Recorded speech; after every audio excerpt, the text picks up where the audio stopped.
You're watching a 14-year-old girl being dragged out of the emperor's room. She's not walking. Two servants are pulling her by the arms. Her feet drag across the marble floor. Her eyes are open, but there's no one inside anymore. 3 days ago, that girl was laughing in the room next to yours. This morning they called her. Now she's something else, like someone pulled her soul out.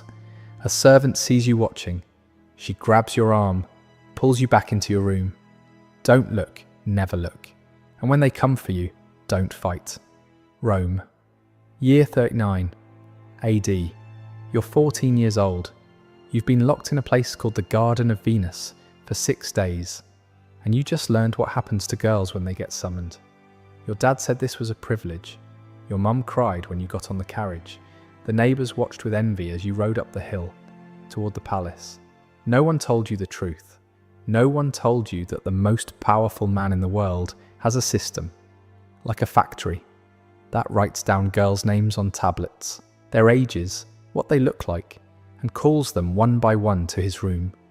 And when they come out, they're not the same anymore.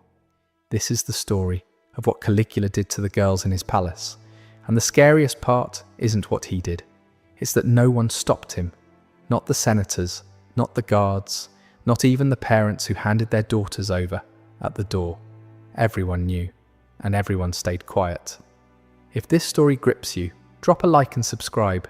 It takes a second and helps us pull more voices out of the silence. But before you understand what happened in those rooms, you need to understand how a human being becomes capable of this. Because Caligula wasn't born a monster, he was manufactured. The year is 19 AD. A 7-year-old boy runs through a Roman military camp, wearing a miniature soldier's uniform, complete with tiny armour and little red boots. The soldiers adore him. They call him Caligula, Little Boots. He's the son of Germanicus, Rome's greatest general since Julius Caesar.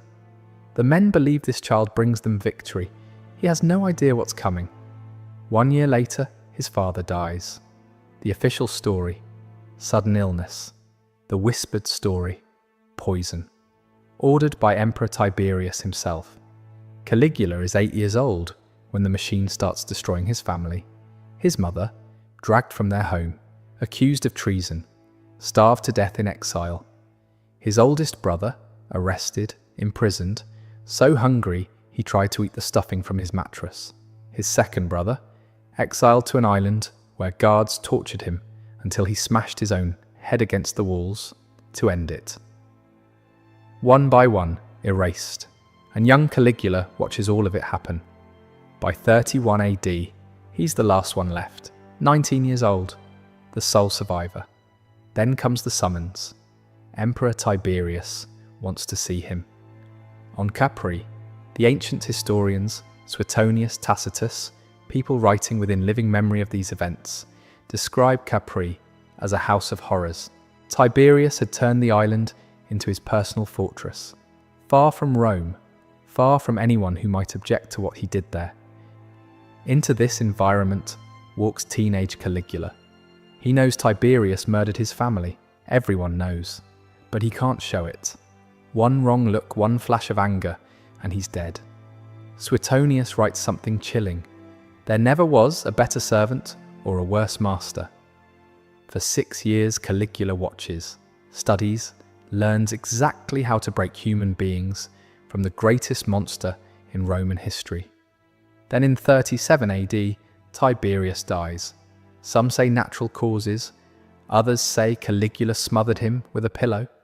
Either way, the hostage is now emperor. Rome celebrates. They think they're getting the son of beloved Germanicus. They have no idea what they just unleashed. For 7 months, everything seems perfect. Caligula releases prisoners, hosts spectacular games, distributes money to the people. Then he gets sick, a severe fever that lasts weeks. The person who wakes up is not the same person who went to sleep. What happened during those fevered days we'll never know.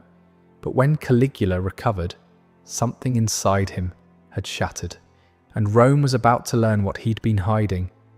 Imperial officials begin travelling through Rome and the surrounding territories. They visit houses of wealthy families and poor families alike. They're not looking for soldiers. They're not recruiting talent. They're looking for three things: age, beauty, purity.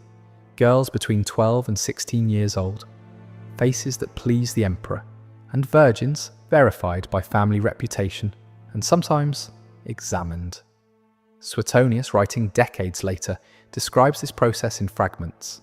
He mentions young women of noble families brought to the palace. He notes that Caligula inspected them personally, as a slave dealer examines merchandise before purchase. Even Suetonius, a man who documented orgies, murders, and incest without flinching, seems uncomfortable describing what came next. Records were kept. Wax tablets documented each girl's name, age, physical appearance, family connections. This wasn't impulsive cruelty. This was inventory management, human beings reduced to entries in an accounting ledger.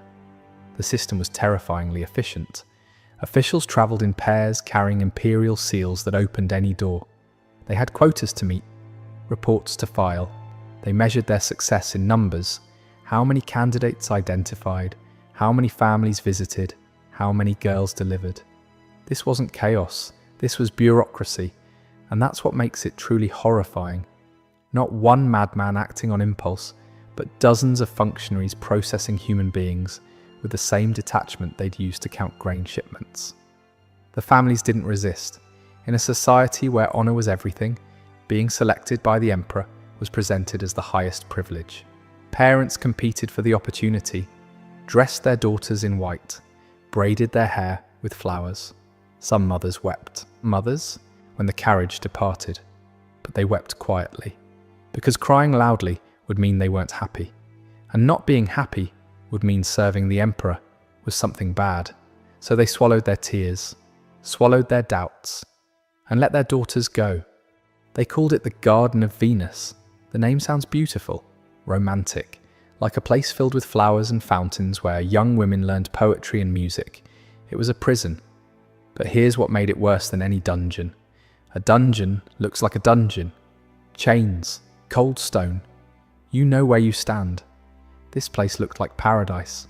Silk curtains everywhere. Beds softer than anything these girls had ever touched. Perfume thick enough to taste. Food most Romans never knew existed. Servants who smiled and fulfilled every request. Everything beautiful, everything wrong. Modern psychologists have a term for what this does to the human mind: cognitive dissonance.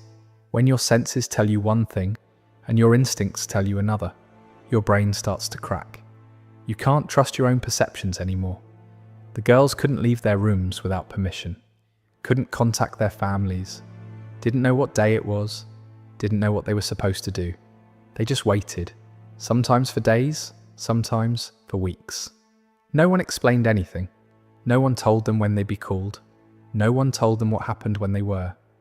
They only heard footsteps at night, passing their doors, stopping at another door, a girl being taken, and the next morning, that girl would be different, quieter, emptier, or she wouldn't come back at all.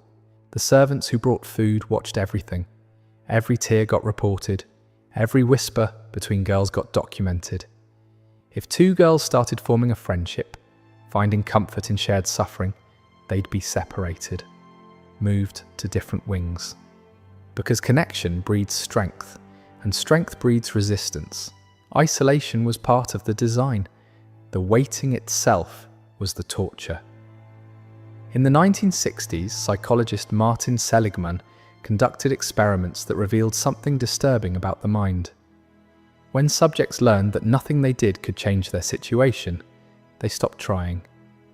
They gave up, not from weakness, but because their brains were trying to protect them from madness. He called it learned helplessness. First you fight, then you realize fighting doesn't work. Then you stop fighting, then you stop feeling. The girls in the Garden of Venus were being systematically broken, not through violence, not yet, but through luxury that felt wrong, kindness that hid cruelty, and uncertainty that never ended. By the time Caligula called for them, most had already surrendered. That was the point. We're about to reveal how Caligula used these girls to control all of Rome. If you've made it this far, you understand why this story matters. Subscribe, because Crown and Dagger doesn't hide from history's darkest chapters. But Caligula wasn't satisfied with just the girls. He wanted to break everyone. The historian Cassius Dio describes imperial banquets that became theatres of systematic humiliation. Marble halls filled with Rome's most powerful men, senators, generals, governors, eating and drinking and pretending everything was normal. Then Caligula would stand, walk between the tables, examine the wives of his guests, the way he examined the girls in his garden. He would select one, take her hand, lead her away, and her husband would sit there, do nothing, say nothing. What could he do? Object. His children would be dead by morning, his entire family erased from Roman history. So he sat, drank his wine, made small talk with the man beside him, who was pretending not to hear anything. Waited. 20 minutes passed. 30. The conversation around him was forced, brittle, everyone pretending this was normal, everyone pretending they couldn't hear the sounds from the other room. Cassius Dio recorded one specific incident. A senator named Valerius Asiaticus watched as Caligula took his wife. When she was returned, Caligula sat down and began describing, in graphic detail, exactly what had happened. He rated her performance, compared her to other senators' wives, made jokes. Asiaticus had to smile, had to nod, had to thank him. Some humiliations you don't forget. 3 years later, Asiaticus was one of the conspirators who helped plan Caligula's assassination. But here's what made the banquets truly evil. It wasn't just about the women, it was about complicity. Once you sat at that table and did nothing while the emperor violated someone's wife, you were guilty too. You couldn't expose him without exposing yourself. You couldn't rebel because you were already part of the machine. Suetonius writes that Caligula would sometimes loan the palace girls to favoured senators, not as gifts, as traps. Accept the loan and you've participated, refuse and you've insulted the emperor. Either choice destroys you. That's how tyranny actually works, not through armies and laws alone, through shame, through complicity, through making everyone so dirty that no one can point fingers. The senators who attended those banquets went home to their families, kissed their children goodnight, pretended they were still honourable men. But they knew, and Caligula knew they knew, and that knowledge was its own kind of chain. Every machine has a flaw. While Caligula was busy breaking senators and destroying young girls, he made a critical mistake. He forgot about the guards, the Praetorian Guard, the emperor's personal bodyguards, elite soldiers who stood inches from him every single day, armed, trained, lethal. One of them was named Cassius Chaerea, senior officer, respected veteran, a man who had served Rome with honour for decades. Chaerea had one physical characteristic that Caligula found endlessly amusing. A high-pitched voice. Every day, new jokes, new mockery, in front of everyone. When Chaerea had to ask for the daily military password, a standard protocol, Caligula would assign him words like Venus or kiss me, feminine words, humiliating words. The other soldiers would smirk. Day after day, month after month, Suetonius notes that Caligula thought this was hilarious, thought Chaerea would swallow it like everyone else. He miscalculated. Senators had families to protect. They could rationalize staying quiet. But Chaerea was a soldier, a man trained to solve problems with a blade, a man who stood next to the emperor every day with a sword on his hip. And Caligula had just taught him that life under this emperor wasn't worth living.